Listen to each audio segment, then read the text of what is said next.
je sais pas, il y a à la fois une indifférence, une incompétence, une incurie de la part des autorités de santé quand il s'agit de réagir sur ces affaires de santé publique qui concernent les enfants.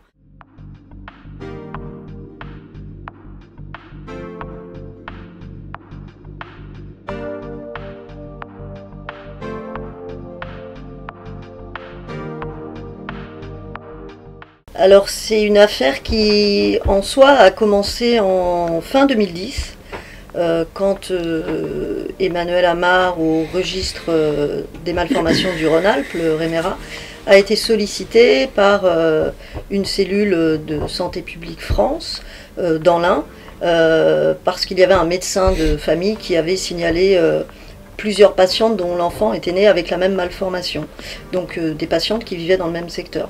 Et comme le REMERA est spécialiste des malformations, on lui a demandé de prendre en main, peut-être de voir de son côté si elle pouvait confirmer ces cas. Ce que le REMERA a fait, et en 2011, le REMERA a signalé qu'il y avait effectivement un cluster de 3 enfants nés sans bras dans la même région. Les années passant, le REMERA a pu recenser d'autres naissances qui se produisaient d'enfants avec la même malformation, donc ce qu'on appelle une agénésie transverse du membre supérieur isolé, et il n'y a eu aucune réaction de Santé publique France.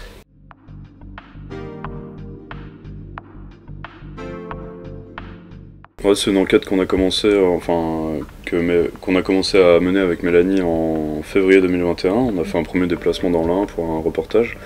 Moi, c'est un sujet qui m'intéressait parce qu'il est il est à la fois sur la santé, il est à la fois sur l'environnement et sur la politique. Donc c'est des thèmes qui sont chers à Charlie. Et c'était cool de pouvoir traiter ces 3 thèmes à la fois dans ce livre.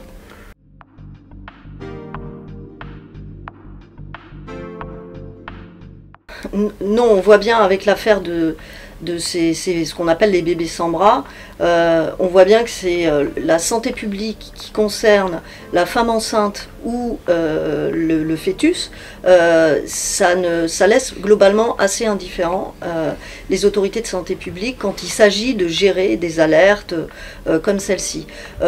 On l'avait vu déjà avec la dépakine. Hein.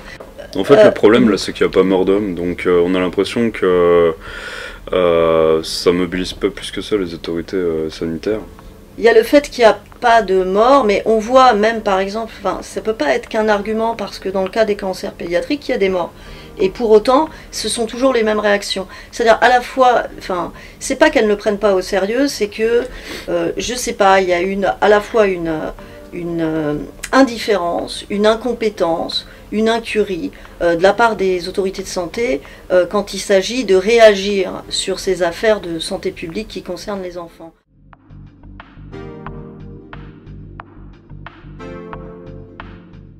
Il y a vraiment différents types de familles. En fait, il y en a qui considèrent leurs enfants comme des victimes et d'autres qui les considèrent pas comme des victimes parce qu'ils ont envie d'avancer et puis ils se disent que les pouvoirs publics ne feront rien puisque là les enquêtes sanitaires n'ont rien donné. Donc après il y a aussi les familles qui se reconnaissent comme victimes mais qui n'ont pas forcément porté plainte, et il y a celles qui ont porté plainte, donc c'est toutes ces familles-là qu'on a été amenés à rencontrer. Après le dialogue par exemple avec les enfants il n'est pas forcément évident parce que eux on voyait souvent quand on allait les rencontrer, c'est que les gamins ils ont envie de montrer que quand même ils peuvent faire les choses et qu'ils savent les faire même si ils ont seulement un moignon. Il y avait une gamine par exemple, moi ce qui m'a marqué c'est quand on l'a rencontrée, elle était à la table, elle s'appliquait à tracer des traits à la règle et tout, et c'est ce que j'ai choisi de représenter par exemple sur un des volets du livre, parce que c'était quelque chose dont j'avais été témoin, quoi. Et à côté il y a son frère qui comptait sur ses doigts, donc la scène était un peu cynique, mais elle essayait de montrer qu'elle était capable de faire aussi bien que les autres.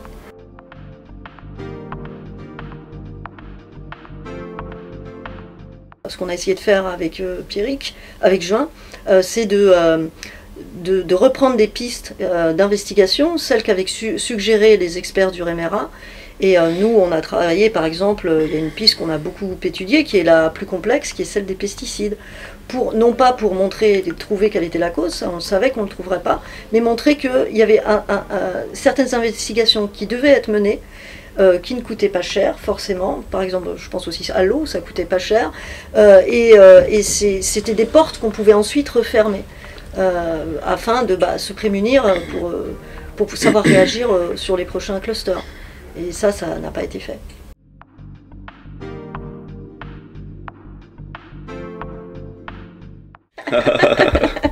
Ah non, ça a été ça a été que j'ai jamais trouvé ça pénible.